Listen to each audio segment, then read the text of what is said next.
I forgot to mention my PlayStation T-shirt. So Yeah, I know. I was actually wearing a Kubecon t-shirt. excellent.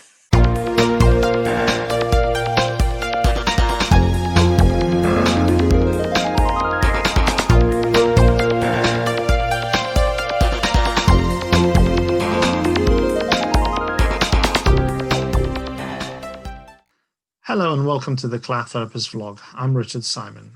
And in this second video, I'm continuing my talk with Bill Mulligan of the Cloud Native Computing Foundation. I hope you enjoy it. Excellent. So, Bill, I wanted to kind of just talk a little bit about how really organizations can actually evaluate CNCF projects.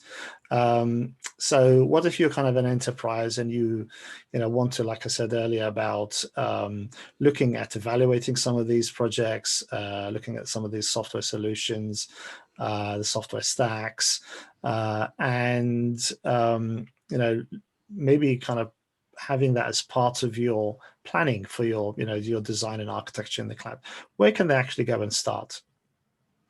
Yeah, so there's a couple great resources within the CNCF to get started.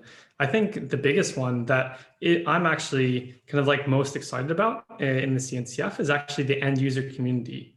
So at the CNCF, we like to say we're end user driven open source because those are actually the people putting stuff into production, having to wake up at 3 a.m. when things go wrong and really know how things go in and out. And what the end user community is only people that are end users, not any vendors in there. And so they can really share in a safe space their experience using different projects and products kind of in production scenarios. And so I think it's a really great resource for members of the community that are interested in kind of learning how the experience of other companies putting actual projects into production. And so they have, I think it's monthly meetings where they discuss this, their own closed Slack channel, their own private mailing list, where they can kind of discuss things more openly without having to worry about marketing or legal concerns for something that's actually in a public space. So I think that's a great resource for people kind of just getting in. And then for people that are looking for some guidance along the way, the CNCF also has the Kubernetes certified service providers, which are a set of kind of vetted members of the community that can help guide people along their cloud native journey. And so you can also find this on the cloud native landscape. In addition to this is also Kubernetes training partners. And so those are also, once again, vetted companies that can help people up-level their cloud native skills. And so those are kind of people that have been certified to have the knowledge to really help you put things kind of into production. And so I think those are both kind of great resources from the knowledge of other organizations and a trusted partner that you can lean on when you want to go to production. Excellent. So that's kind of a way for enterprises to actually learn from each other, really, and learn from the experience of other people who are in the same space, maybe even in the same industry as themselves. Fantastic. So kind of having a go at that, and what sort of distros and sandboxes are there? What was your experience with that? Yeah, so there's a variety of different ways to try Kubernetes if you want. Obviously, tell me about it. One easy way is to once again look at the cloud native landscape, and there's, I think it's over 90 now certified Kubernetes distributions. So that kind of shows you the strength. Spoiled for choice. Yeah, exactly. Of the industry. And so each of them provide a different way, a different flavor, different strengths and benefits of how to get started in the community. So that's where I'd recommend kind of getting started. Fantastic. And obviously people can, organizations can and individuals can go to those sort of resources, download those based on really what they're trying to achieve. There will be obviously, subtle differences between them in terms of provisioning and what's actually bundled with those as well. But at least you've got something to play with. You've got something to actually evaluate and put into some kind of test rig for yourself. Excellent. So just moving on to jobs in general in cloud native. What was kind of your experience really sort of at the beginning of, when you got into cloud native? Yeah, The funny story, I got into cloud native without even knowing it. My first job out of grad school was working at a company building a machine learning platform on Kubernetes. Okay. And they sat me down the first day. I'd never seen the command line in my life, and they said, set up a Kubernetes cluster.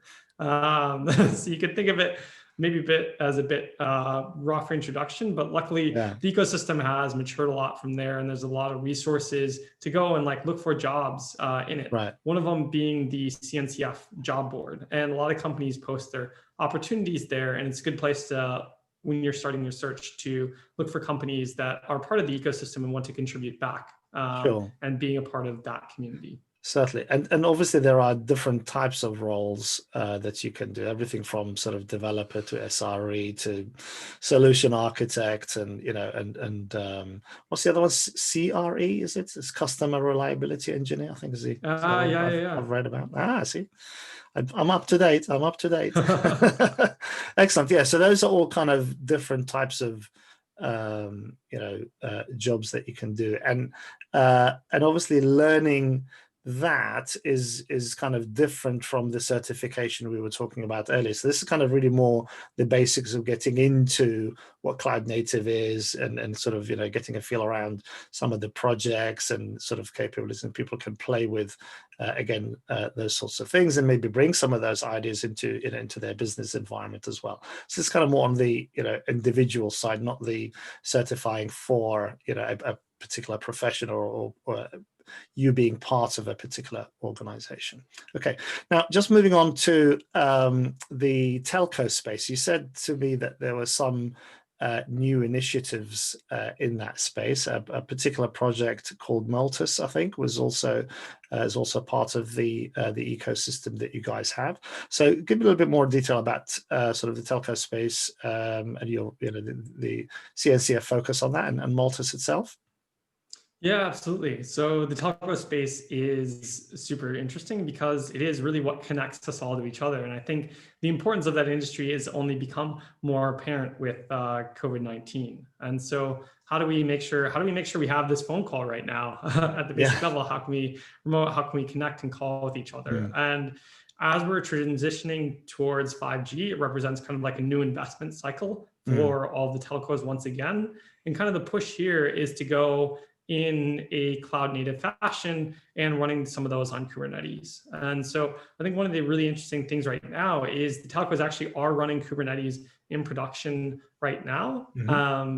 And it's a very interesting industry because it's obviously like 100 years old, and it has everything going back down to just like copper wires, putting phone calls together.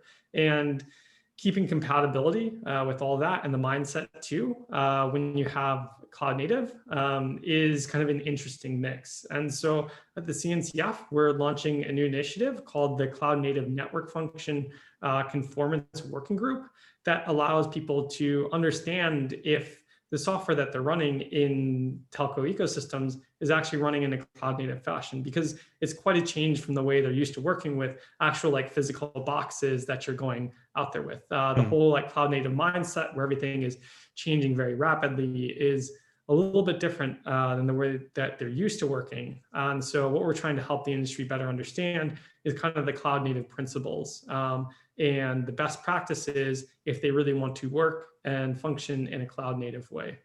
Okay, and you mentioned Multis as a particular project. What's that about? Yeah, so Multis is obviously in the telco space, they love networking because that's what they do. And so Multis is a way to attach multiple interfaces to a pod at the same time. Okay. So it's a way of networking that's the telcos are used to. Okay, interesting. Okay, and and how does that? I mean, I've sort of had familiarity with having sort of worked in that space in the past. I have some familiarity with things like network function virtualization, or NFV, and all some of the other sort of telco standards in that space. How does all this kind of initiative that you guys have differ from that, or does it sit with that, or does it complement that? How does it work? Yeah, absolutely. So NFV, and network function virtualization, is kind of the step from the physical boxes to putting things in a virtual machine. Right. And now some people would say that a CNF is a containerized network function. You put that same virtual machine in a container, and then it's done. Well, if you actually think about it, that's the problem there. If anybody has just taken a one-to-one VM into container, there's some problems with that. And especially when you put that on top of Kubernetes, you're not really getting all the benefits of the cloud native ecosystem. So what we think CNF really should stand for is cloud native network function, because it represents kind of like the best practices of being able to make changes quickly with minimal amounts of effort, with automation and loosely coupled systems, to be able to actually work in a cloud native fashion. So it really, from network function virtualization to running in a cloud native way isn't kind of an evolution. It really is like a step change, and it's a new way of thinking and a new way of working. So we really think it represents next generation of kind of like working in the telco space. In terms of Etsy Mano, that's management and orchestration. That's related, but that's actually like that's like the life cycle of the application. So it's a little bit more like high level, like once you're actually running things, how do you install, upgrade, and deinstall them? Right. Okay. Excellent. Great. Well, that sounds like a really good and interesting space, and those kind of initiatives, I think, will probably, continue some of that early effort that ended up on other platforms, earlier platforms like OpenStack and so on. And this kind of maybe bringing them, as you said, a little bit more into the cloud native fold, so to speak. And again, kind of being part of that ecosystem, and again, organizations having all the benefits of that. Excellent. So just on a lighter note, what is Fippy? So Fippy comes out of a project from Deus, which was acquired by Microsoft, and it was the illustrated children's guide to Kubernetes. And Fippy was one of the characters in the book that helped explain what Kubernetes was in a more simple and relatable way than all the terms, abbreviations, and analogies that we are used to using in the Taco or in the Kubernetes and cloud native space. So how do you explain? Yeah. Sorry, go ahead. Yeah. So how do you explain what you do to your kids? Right. Okay. Excellent. So is it actually for adults or is it actually for kids? That's actually one of the resources I used when I was first getting into the cloud native space. So it is also a resource for adults. Okay, excellent. Right, so killing two birds with one stone. Fantastic, excellent. Okay, well, I'll certainly. I think I've seen some of the videos probably for that. Certainly. So is it actually an official mascot for the CNCF or not?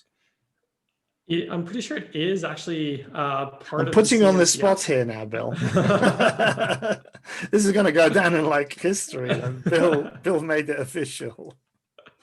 Yeah, so I'm pretty sure that Microsoft donated Fippy and friends to the CNCF, either in San Diego or Barcelona.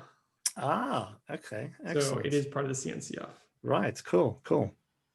So Bill, we mentioned earlier the Kubecon and Cloud Native Con.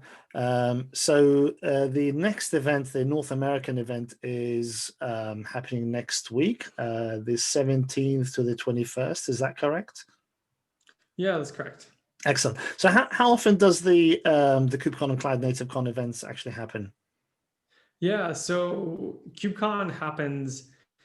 Before COVID, it happened 3 times a year and kind of rotated between the different areas of the world. So one in North America, one in Europe, and one in China. And right now, with kind of everything that's going on, we have it twice a year. So we had to push up the one for Europe to August, and now this is kind of like our North America event.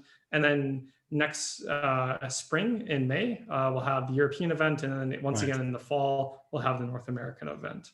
Okay, so I mean, obviously because of COVID and all that, it's all virtual. It's kind of just really a matter of time zones. Really, that's kind of what you're catering for. Okay, yeah. And how can people kind of go and register for futures? Obviously, by the time this talk comes out, it'll probably be too late for the November one. But if for future ones, and this is kind of the one coming up next year, how can people kind of go and register for it? Yeah, so if you go on the Kubecon website, the link to register will be right there. It's pretty straightforward. Okay. You can just kind of search for that and go to the website, and Yep. that's simple. Excellent. Cool. Will, I think you and I are sort of planning to maybe do a quick coverage, a roundup of the upcoming one for November 2020. So we'll maybe either do an extension of of this, or maybe kind of just have a separate quick fire session on all the announcements and some of the exciting stuff that I'm sure will be coming out of that. Bill, I really appreciate your time. It's been a really fantastic thought. I've learned so much about CNCF, and hopefully our viewers have picked up a few things as well. As we said, the KubeCon and Cloud Native Con is happening in November of this year, and there'll be more events obviously coming in next year as well. We'll maybe do a review of KubeCon and Cloud Native Con as part of a separate session as well. But these are really exciting times to be kind of part of the cloud native space and the ecosystem. I just wanted to really thank you for coming on to this talk, and I wish you much continued success in your role at the CNCF. Yeah, thanks for having me. I really appreciate your time. Thank you, Bill. Thank you for watching this talk. Please like, share, and subscribe if you enjoyed the content. See you next time.